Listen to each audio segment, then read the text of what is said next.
আজকে তো আমাদের থেকে এমন একজন মানুষ চলে গেছে, যে মানুষটা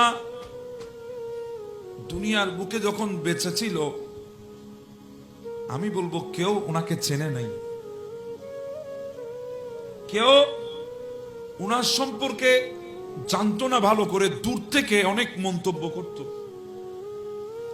কিন্তু ওই মানুষটার আজকের শেষ বিদায়টা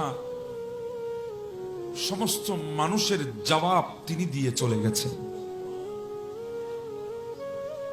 ফজরের ওয়াক্তে নামাজও পড়েছে, আবার 8টায় দুনিয়া থেকে বিদায়ও হয়ে গেছে।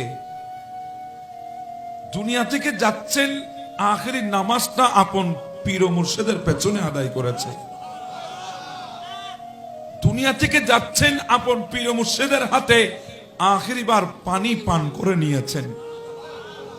দুনিয়া থেকে যাচ্ছেন, আপন পীর ও মুর্শিদ কবরের জায়গা খনন করে দিয়েছে।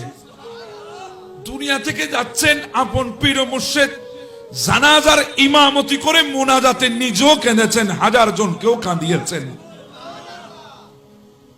দুনিয়া থেকে বিদায় হয়ে যাচ্ছে, কবরের যাত্রা শুরু হচ্ছে আখিরাত।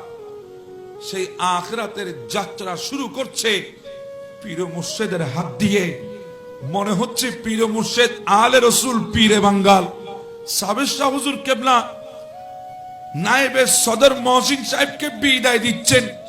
বিসমিল্লাহি ওয়া আলা মিল্লাতি রাসূলুল্লাহ বলে কবরের মধ্যে সুপর্দ করছেন।